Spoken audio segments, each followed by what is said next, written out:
우리 김년도 우리 주대표와 우리 복음 캠페인 같이 하겠습니다. 복음으로 교회를 새롭게, 세상을 이롭게, 복음으로 가정을 세우겠습니다. 복음으로 전도하고 선교하겠습니다. 복음으로 세상을 섬기겠습니다. 아멘. 이번 주 묵상 말씀 시편 1편 3절 우리 3번 같이 하겠습니다. 그는 시냇가에 심은 나무가 철을 따라 열매를 맺으며 그 잎사귀가 마르지 아니함 같으니 그가 하는 모든 일이 다 형통하리로다. 그는 시냇가에 심은 나무가 철을 따라 열매를 맺으며 그 잎사귀가 마르지 아니함 같으니 그가 하는 모든 일이 다 형통하리로다. 그는 시냇가에 심은 나무가 철을 따라 열매를 맺으며 그 잎사귀가 마르지 아니함 같으니 그가 하는 모든 일이 다 형통하리로다. 아멘. 하나님께서 오늘 이 아침에 우리에게 주시는 말씀은 히브리서 7장 20절에서 28절까지의 말씀입니다. 오늘 본문을 통해서 완전한 대제사장이라는 제목으로 말씀의 은혜를 같이 나누겠습니다. 이 어린아이가 이 아빠의 그림자를 보면서 그 아빠란 것을 모를 수 있습니다. 아주 어릴 때는 이 그림자의 개념을 몰라서 이게 아빠의 그림자인지 자기의 그림자인지 이 그림자가 무엇인지 모르고 그냥 막연히 그림자를 무서워하기도 합니다. 그러나 조금 크면 그림자의 실체가 누구의 것인지를 알게 되고 더 이상 그림자를 무서워하지 않습니다. 당연히 그림자는 실체보다 못합니다. 왜냐하면 그림자는 실체에 따른 것이기 때문에 그림자보다 중요한 것은 그 실체입니다. 자, 구약에 나오는 이 율법과 거기에 나오는 음식법, 또 절기, 제사법, 또 대제사장, 또 이런 제도는 그림자라고 할 수 있습니다. 그러면 그 실체는 무엇이냐? 바로 다 예수 그리스도입니다. 그러니까 구약에 나와 있는 율법의 내용들, 제사의 내용들, 이런 모든 내용들은 결국 예수 그리스도께서 실체로 오실 것을 미리 보여주는 그림자와 같다라고 할 수가 있습니다. 사도 바울은 이 점을 분명히 골로새서에서 그 성도들에게 설명을 하는데 골로새서 2장 16절 17절 제가 말씀을 읽겠습니다. 그러므로 먹고 마시는 것과 절기나 초하루나 안식일을 이유로 누구든지 너희를 비판하지 못하게 하라. 이것들은 장래일의 그림자이나 몸은 그리스도의 것이니라. 아멘. 자, 앞에서 말한 이런 먹고 마시는 것들, 이런 율법의 음식법들, 또 절기, 초하루, 안식일, 이런 율법에 나오는 내용들은 장래일의 그림자다 그랬어요. 그리고 몸은, 이게 몸이란 게 이제 실체죠. 그 그림자의 몸은, 그 실체는 그리스도의 것이니라. 그래서 우리가 먹고 마시는 것과 관련된 이런 음식법이나 절기, 초하루, 안식일 이런 것들은 율법에 나오는 내용들인데 당연히 유대인들은 이 율법을 하나님의 말씀으로 받았기 때문에 너무나도 중요하게 여겼습니다. 그 내용들을 지키고 또 음식법을 지키고 가려서 먹고 안식일을 지키고 이런 것들을 신앙의 핵심이라고 생각을 했습니다. 그러나 그 율법의 실체, 그 몸은 예수 그리스도십니다.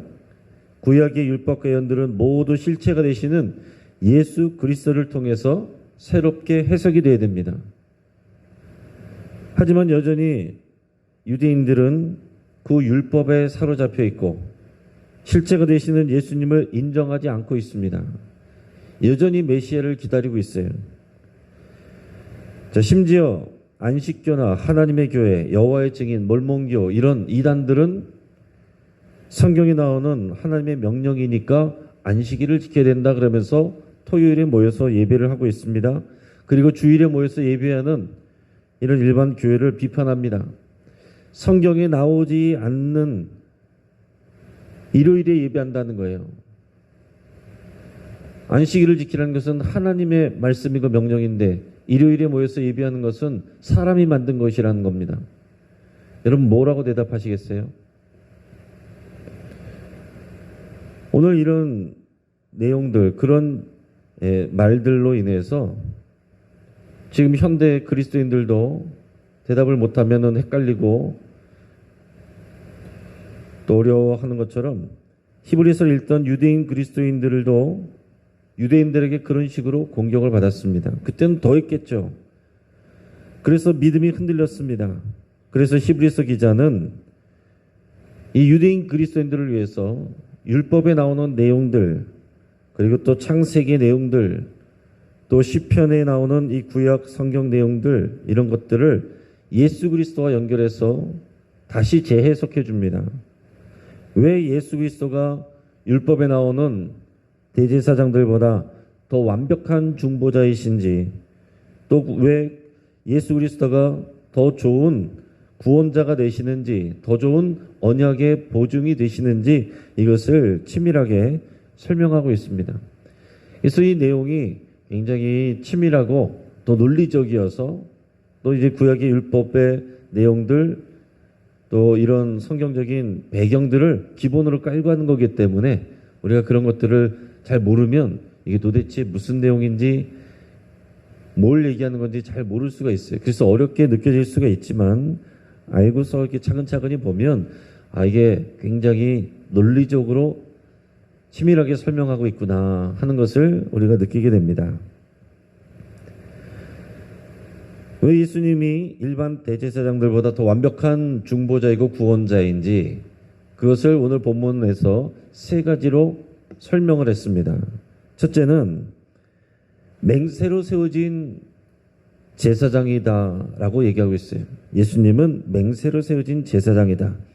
20절에서 22절까지의 말씀을 우리 같이 읽겠습니다. 또 예수께서 제사장이 되신 것은 맹세 없이 된 것이 아니니 그들은 맹세 없이 제사장이 되었으되 오직 예수는 자기에게 말씀하신 이로 말미암아 맹세로 되신 것이라. 주께서 맹세하시고 뉘우치지 아니하시리니 네가 영원히 제사장이라 하셨도다. 이와 같이 예수는 더 좋은 언약의 보증이 되셨느니라. 아멘. 자, 구약의 제사장들은 어떻게 세워졌습니까? 아론의 후손들이면은 세워지는 거예요. 이거 하나님의 맹세와 상관이 없습니다. 하나님께서 그렇게 명령하셨기 때문에 그건 하나님의 명령을 따라 사는 것이지 아론의 후손이면 제사장이 됐습니다. 자, 그런데 예수님은 하나님의 맹세로 제사장이 됐다는 거예요. 이 내용은 앞에서도 다뤘습니다. 아론의 반차, 아론의 서열, 아론의 후손이기 때문에 된 것이 아니라 신비한 제사장인 아브라함 때 나왔던, 아브라함이 11조를 드렸던 멜기세덱의 반차를 따른다. 멜기세덱의 서열을 따른다. 멜기세덱의 그 계보에 있다. 이렇게 설명을 하는 거예요. 그 근거로 어디를 드냐면 시편 110편 4절을 얘기를 하고 있습니다. 제가 한번 읽어드립니다. 시편 110편 4절에 이렇게 되어 있습니다. 여호와는 맹세하고 변하지 아니하시리라. 이르시기를 너는 멜기세덱의 서열을 따라 영원한 제사장이라 하셨도다. 아멘. 자, 이 시편 110편은요, 다윗의 시편입니다. 이 시는 메시아에 대해서 하나님께서 계시하여 주시는 그런 말씀이에요. 다윗이 그냥 자신의 감상을 적은 이런 내용이 아니에요. 자기네 감정을 토로하는 그런 탄원시가 아니라 하나님의 계시의 말씀을 받아서 하나님께서 장차 올 메시아에 되게 하시는 말씀을 써놓은 그런 시입니다. 자, 그런데 여기서 보면 여호와 하나님께서 맹세하셨다 이렇게 기록하고 있어요. 그리고 그 맹세가 변하지 않는다. 그러면서 뭐라고 그랬냐면 너는, 여기서 말하는 너가 이제 메시아예요. 장차 오실 메시아고 하나님의 아들이시고 그리스도를 말씀합니다. 너를 멜기세덱의 서열을 따라 영원한 제사장이라고 하나님이 시편 110편 4절에서 이렇게 선포를 하고 계신 겁니다. 유대인들은 이 시편을 아주 익숙하게 알고 있습니다. 하지만 여기 나오는 너가 예수님이란 것을 이제 믿는 사람들과 믿지 않는 사람들로 나눠진 거죠. 믿는 사람들은 유대인 출신 이제 그리스도인들이 된 것이고 예수님의 제자들처럼, 믿지 않는 사람들은 그들을 회유하고 협박하는 그냥 유대인들로 남아 있는 것입니다. 자, 히브리서 기자는 여기서 나오는 너가 바로 하나님의 아들이신 예수 그리스도이시고, 그는 구약의 제사장들과 달리 하나님의 맹세로 세워진 탁월한 제사장이다. 더 좋은 언약의 보증이다. 이렇게 설명하고 있습니다. 일반 제사장들은 그냥 아론의 후손으로서 저절로 세워졌지만 예수님은 하나님의 맹세로 세워지신 분이니 당연히 그 중보 사역에 있어서 그 언약의 더 좋은 보증이 되시는, 확실한 보증이 되시는 분이시다. 이렇게 설명을 하고 있습니다. 자, 두 번째는 영원히 존재하는 예수 그리스도를 설명하고 있어요. 23절에서 25절까지 말씀을 읽겠습니다. 제사장 된 그들의 수요가 많은 것은 죽음으로 말미암아 항상 잊지 못함이로되 예수는 영원히 계심으로 그 제사장 직분도 갈리지 아니하느니라. 그러므로 자기를 힘입어 하나님께 나아가는 자들을 온전히 구원하실 수 있으니 이는 그가 항상 살아계셔서 그들을 위하여 간구하심이라. 아멘. 자, 구약의 제사장들은 한 사람이 아니라 그 수가 많았습니다. 그래서 그룹을 만들고 순서를 따라서 순서가 되면 돌아가면서 그 제사장 사역을 했어요. 순서가 아닐 때는 이제 쉽니다. 자, 히브리서 기자는 그것을 말하고 있어요. 제사장들이 그 수요가 왜 그렇게 많았겠느냐? 제사장들이 수요가 많았어야 되는 이유는 그들이 유한하기 때문에, 때가 되면 죽기 때문에 그 빈자리를 다른 사람이 채워야 되고, 그래서 제사장 수가 많다는 것을 지적하고 있는 것입니다. 히브리서 기자는 제사장들이 많아야 되는 이유는 그들이 언젠가 죽는 유한한 존재라는 것을, 그렇기 때문이라는 것을 지적하고 있어요. 그래서 수요가 많은 것이다. 그들은 불완전한 존재이다. 이걸 설명하고 있습니다. 이에 반해서 예수 그리스도는 영원히 존재하시는 분이시기 때문에 제사장 직분이 갈리지 않는다는 거예요. 예수님은 이미 부활 승천하셔서 영원히 존재하시기 때문에 죽지 아니하시니까 더 이상 다른 제사장이 필요 없어요. 예수님 한 분이면은 끝이라는 사실입니다. 그렇기 때문에 예수님을 힘입어 하나님께 나오는 자들을 온전히 구원하실 수 있는 그런 분이시다라는 거예요. 예수님은 죽지 않고 항상 살아계셔서 그 백성들을 위해서 간구하시기 때문에, 제사장들은 이 땅에서 그 일을 했지만은 예수님은 어디서 하십니까?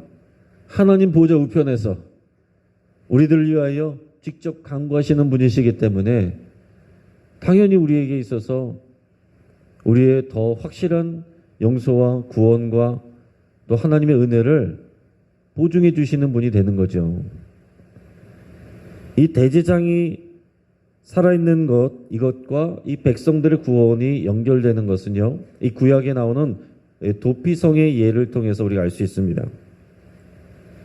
자, 구약 성경에 보면 하나님께서 도피성 제도를 마련해 주셨어요. 가나안 땅에 들어간 다음에 도피성 6개를 곳곳에 이렇게 마련해 주셨습니다. 자, 도피성의 용도는 뭐냐면 사람이 부지 중에 실수로 사람을 죽이게 됐을 때 이제 그것을 해명하기도 전에 죽은 사람의 가족들은, 친족들은 이제 복수를 해야 됩니다. 그게 이제 기업 무르는 그 자의 그 하나의 어떤 의무 같은 거거든요. 그래서 나는 살해 의도가 없고 실수로 죽였는데 그것을 증명하기도 전에 그 피해자의 친족들이 와가지고 이 사람을 해코지하고 죽일 수가 있단 말이죠. 그것을 방지하기 위해서 도피성으로 도망가게 했던 것입니다. 일단 도피성에 들어가면 건들 수가 없어요. 그러면 도피성으로 사람이 피해 오면 그 일에 대해서 회중들이 그 사건을 조사를 합니다. 면밀히 조사를 해서 그가 정말로 부지 중에 의도한 것이 아닌데 실수로 이런 사고로 이런 사건이 일어나게 되었다라고 판단을 하게 되면 이 사람은 이 도피성에서 살 수가 있어요. 그러면 안전하게 보호받으면서 살 수 있습니다.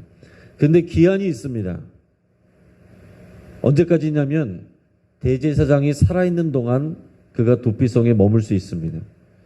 대제사장이 죽으면 나가야 돼요. 그러면 안전하지가 않죠. 아무리 부지 중에 그랬다고 하더라도 거기에 대해서 원한을 갖고 있는 친족들이 와서 해코지를 할 수가 있는 것입니다. 자, 그러니까 이 구원받는, 도피성에 들어가서 구원받는 그것이 대제사장이 살아있는 동안까지라는 것입니다. 자, 이런 개념을 이미 유대인들은, 또 유대인 그리스도인들은 이미 알고 있기 때문에 오늘 앞에서 방금 전에 말씀드렸던 이 설명들이 굉장히 와닿는 거예요.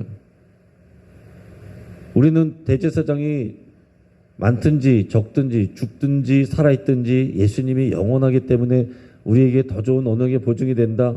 뭐 이해는 되지만 그렇게 와닿지 않지만 이 도피성 제도와 이런 부분들을 잘 알고 익숙해 있는 유대인들에게 있어서는 이것이 굉장히 와닿는 내용입니다. 대제사장이 죽지 않고 영원히 계시기 때문에 우리를 확실하게 보증해 주시고 우리를 위해서 친히 간구해 주시는 그 일을 하는 분이구나. 그래서 구약에 나오는 대제사장들보다 예수님이 더 탁월하고 완전한 대제사장이시구나라는 것을 고백하게 되고 느끼게 될 수 있다라는 것입니다. 자, 마지막 세 번째는 예수님은 약점이 없는 제사장이다 이렇게 설명하고 있어요. 26절에서 28절까지 말씀을 같이 읽어보겠습니다. 이러한 대제사장은 우리에게 합당하니 거룩하고 악이 없고 더러움이 없고 죄인에게서 떠나 계시고 하늘보다 높이 되시니라. 그는 저 대제사장들이 먼저 자기 죄를 위하고 다음에 백성의 죄를 위하여 날마다 제사 드리는 것과 같이 할 필요가 없으니 이는 그가 단번에 자기를 들여 이루셨습니다. 율법은 약점을 가진 사람들을 제사장으로 세웠거니와 율법 후에 하신 맹세의 말씀은 영원히 온전하게 되신 아들을 세우셨느니라. 아멘. 자, 이해가 되시죠? 이 구약에 있는 대제사장들은 연약한 사람들이에요. 그 백성들의 죄를 속죄하는 제사를 드려주지만 자신도 죄가 있기 때문에 자신을 위한 속죄를 먼저 해야 됩니다. 그래야 다른 사람을 위한 속죄를 할 수가 있어요. 그런데 예수님은 어떻다고 했습니까? 그러나 예수님은 거룩하시고 악이 없으시고 더러움이 없고 죄인에게서 떠나 계시고 하늘보다 높이 되시니 하나님께 영광을 받고 승천하여 계신 하늘보다 높으시니다. 그러면서 비교를 하는 것입니다. 그래서 예수님은 자신을 위해서 날마다 이 구약의 제사장들처럼 자신을 위해서 속죄할 필요가 없다는 것이죠. 예수님은 27절에서 단번에 자기를 들여 이루셨다. 예수 그리스도의 십자가의 죽음이 그 단번에 드려진 그 속죄의 제물로서 자기 자신이 제물이 되어 단번에 드려진 제사가 됐다는 거죠. 예수님의 죽음은 그 단번에 드려진 우리를 속죄하는 죄를 용서해주는 그 제사가 되었다는 거예요. 예수님이 친히 대제사장 되시면서 스스로가 친히 제물이 되시고 그래서 이 제사를 더 이상 드릴 필요가 없는 단번에 드려진 제사 드린 분이시기 때문에 당연히 비교할 때 예수님이 더 완벽한 완전한 제사장이 되시죠. 그래서 28절에서 율법은 약점을 가진 사람들을 제사장으로 세웠거니와 이 저와 같은 이런 일반적인 사람들, 약점이 있는 사람들, 죄를 지을 수밖에 없는 사람들을 제사장으로 세웠지만 율법 후에 하신 맹세의 말씀은 영원히 온전하게 되신 아들을 세우셨느니라. 영원히 온전하게 되신 예수 그리스도, 영광 받으시고 승천하여 계신 예수 그리스도를 하나님의 아들을 영원한 제사장으로 삼으셨다라고 그랬습니다. 자, 그런데 여기서 율법 후에 하신 맹세의 말씀은 자, 이 부분이 여러분이 캐치가 되시기가 쉽지는 않으실 거예요. 이게 무슨 내용인가? 자, 율법 후에 구약의 제사장들의 이 율법은 누구 때 주신 것입니까? 모세 때 주신 거죠. 율법하면 모세고 모세는 율법이에요. 자, 모세 때 주셨는데 자, 맹세로 하나님의 아들을 예수님을 영원한 제사장으로 삼으신 것은 어떤 것을 근거한다라고 했어요? 시편 110편 4절이고 이 시편은 다윗의 시라고 그랬죠. 다윗이 모세보다 전입니까 후입니까? 당연히 후죠. 당연히 후입니다. 모세가 한참 전의 사람이고 그 다음에 한참 후에 다윗이 있어요. 자, 모세 때 율법을 통해서 제사장들을 세웠는데 한참 후에 그 언약 후에 다윗 때에 이 시편을 통해서 하나님께서 맹세로 그의 아들을 영원한 제사장으로 세우셨으니 그 구약의 율법보다 그 언약보다 나중에 주신 하나님의 약속이 더 좋은 것이고 그때 세워진 구약의 제사장들보다 나중에 약속된 그 하나님의 아들 영원한 제사장 예수 그리스도가 더 완전한 더 좋은 언약의 보증이 되신다. 더 완전한 제사장이 되신다. 이렇게 설명한 것입니다. 이제 말씀을 정리하겠습니다. 자, 하나님은 구약시대에 율법과 제사 제도와 대제사장 직분을 통해서 백성들에게 은혜를 베푸시고 또 구원을 베푸셨습니다. 그러나 하나님은 이 신약시대에 그보다 더 좋은 예수 그리스도를 통해서 우리에게 더 확실한 은혜와 구원을 베푸셨습니다. 여러분, 우리는 구약시대보다 더 크고 놀라운 그리고 더 확실한 더 완전한 하나님의 은혜와 구원의 시대에 살고 있어요. 여러분, 이것으로 인해서 우리는 날마다 기뻐하고 감사해야 됩니다. 구약의 율법과 대제사장직이 그림자라고 한다면 신약의 이 복음과 완전한 대제사장인 예수 그리스도가 몸이고 실체이십니다. 히브리서를 읽는 유대인 그리스도인들은 현실에서 믿음이 흔들리고 있습니다. 왜냐하면 유대인들이 그 당시에 있는 성경 말씀, 이 율법과 이 예언서들과 이런 것들을 통해서 봐라, 이것이 하나님의 말씀이다, 이렇게 얘기를 하니까 유대인 그리스도인들이 믿음이 흔들리고 있었어요. 그래서 히브리서가 쓰여진 것입니다. 오늘도 우리도 마찬가지예요. 우리는 성경 지식도 부족합니다. 또 세상의 많은 정보들은 성경의 진리를 부인하고 공격합니다. 그래서 많은 그리스도인들이 성경 말씀은 잘 모르는데 세상의 내용들을 들으면서 미혹되고 흔들리는 거예요. 때로는 시험에 들기도 하고 내가 믿는 것이 별 볼 일 없어 보이고 이런 시험에 드는 경우들이 있습니다. 그러나 우리는 언제나 예수 그리스도가 완전한 대제사장이 되시고 우리의 더 좋은 언약의 보증이 되시고 확실한 구원자가 되신다는 것을 믿어야 됩니다. 이 구약의 내용들 또 세상의 정보와 지식들 그거보다 더 확실하고 분명한 진리가 되시는 예수 그리스도에 대해서 더 알고 배우고 확신하여 그 확신 가운데서 살아가야 됩니다. 그래서 예수 그리스도를 더 배우고 알아가시기를 주의 이름으로 축복합니다. 같이 한번 기도하겠습니다. 오늘 말씀을 붙잡고 기도할 때 우리 성경 말씀을 더 잘 배우고 확신하기를 위해서 함께 기도하겠습니다.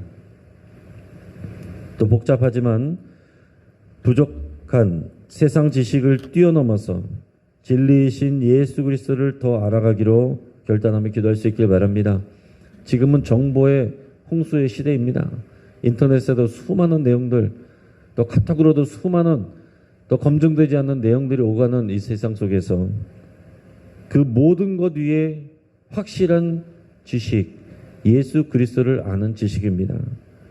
그래서 예수 그리스도를 더 알아가기로 우리 여러분 그렇게 결단하시고 기도하시기 바랍니다.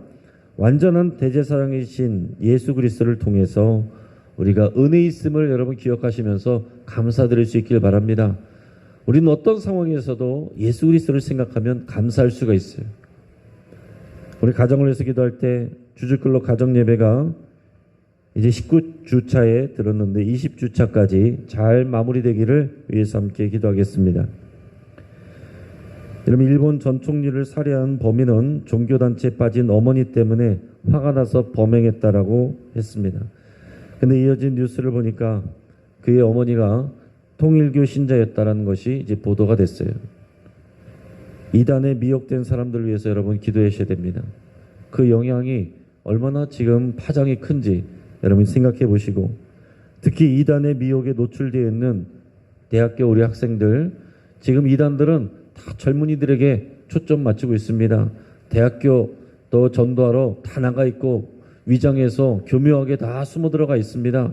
지방 같은 데는 이단에 있는 학생들이 다 그 실권을 잡아가지고서 건강한 이 복음 선교 단체들을 쫓아내고 이런 일들도 벌어지고 있어요. 여러분, 이단 문제에 대해서 여러분 이 시간 간절히 기도하면서, 특별히 이단에 빠져 있거나 또 미혹에 노출되어 있는 우리 대학생들 자녀들을 위해서 같이 기도하겠습니다. 또 이 폭염에 보행으로 교회 나오시는 우리 노약자분들 위해서 같이 기도해 주시고, 또 나오지 못하시는 분들을 위해서도 우리 같이 기도하셔서 하나님께서 또 이때를 안전하게 또 지나갈 수 있도록, 견딜 수 있도록 위해서 함께 기도하겠습니다. 우리 주여 한번 부르짖고 합심해서 여러 가지 기도 제목 가지고 함께 기도하겠습니다. 주여